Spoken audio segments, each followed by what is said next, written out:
છોટાઉદેપુર જિલ્લામાં ભાજપમાં બડકો ટિકિટ ફાળવવા મુદ્દે નારાજગી.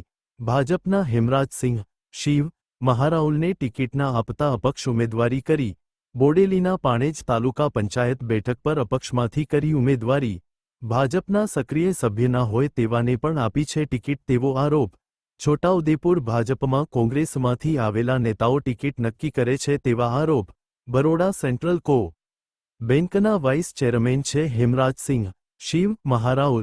કોંગ્રેસમાંથી આવેલા ઉમેદવારોને ટિકિટ ભાજપ હવે કોંગ્રેસ યુક્ત. હેમરાજસિંહ શિવ મહારાઉલ આરોપ મૂક્યો. રિપોર્ટર તોસીફ ખત્રી, બોડેલી. પાણેજ તાલુકા પંચાયતની અંદર અમે અપક્ષ ઉમેદવારી કરવા આવ્યા છે અને અમને અમારા વિસ્તાર પર વિશ્વાસ છે કે ગઈ વખતે છોટાઉદેપુર જિલ્લાની તાલુકા પંચાયતની સૌથી હાઈએસ્ટ લીડ પાણેજ તાલુકા પંચાયતની હતી. 1745ની લીડ હતી.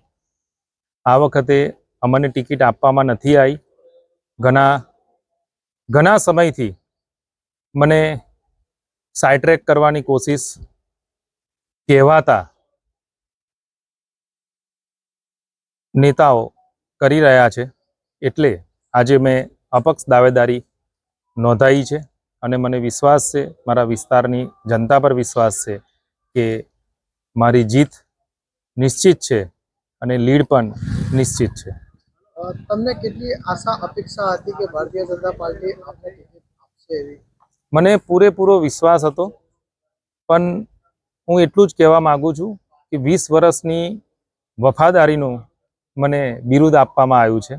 કારણ કે મેં પહેલાં જ બોલ્યો કે કહેવાતા નેતા વિશેષ અત્યારે મારે કંઈ બોલવું નથી.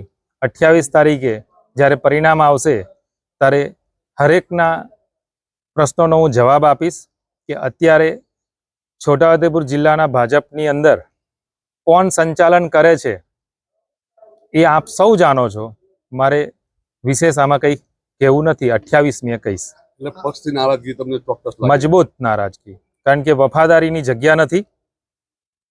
જે ગદ્દારોની ફોજ ભેગી થઈ છે અને એ જ બધા સંચાલન કરે છે, એમને જડબાતોડ જવાબ આપવાનો આવશે. આમ તો ખરેખર જ્યારે ટિકિટની વાત હોય છે, ભાજપનો એક નિયમ હોય છે કે ટિકિટ મળે કે ના મળે પક્ષ સાથે વફાદાર રહેવું. બિલકુલ. જ્યારે તમને ટિકિટ નથી મળી તો તમને મનથી શું લાગી રહ્યું છે? પણ જેને ટિકિટ મારા વિસ્તારમાં મારી જગ્યાએ જે ભાઈને ટિકિટ મળી છે એ પોતે સક્રિય સભ્ય પણ નથી, ક્યારેય ભારતીય જનતા પાર્ટીનો ખેસ નથી પહેર્યો, કોઈ જગ્યાએ કોઈ મિટિંગમાં નથી આવ્યા. અમે તો પાયાના કાર્યકર્તા છે. યુવા મોરચાથી શરૂઆત કરી હતી, ઝંડીઓ રોપેલી છે અને અત્યારે એકલી મારી સીટની નથી વાત કરતો, આપ પૂરા ઉદયપુર જિલ્લાની અંદર અને ખાસ કરીને બોડેલી નગરની બી વાત કરું તો કેવાને ટિકિટ મળી છે અને એ ક્યારથી ભાજપમાં છે એ આપ સૌ જાણો છો. એટલે હવે એ જે મોદી સાહેબનું સૂત્ર હતું કે કોંગ્રેસ મુક્ત ભારત, એની જગ્યાએ કોંગ્રેસ યુક્ત ભાજપ ઉદયપુર જિલ્લાનું થયું છે અને કોંગ્રેસના જ કહેવાતા નેતાઓ આ ટિકિટોની વહેંચણી કરી રહ્યા છે. એની સામે મારો વિરોધ છે.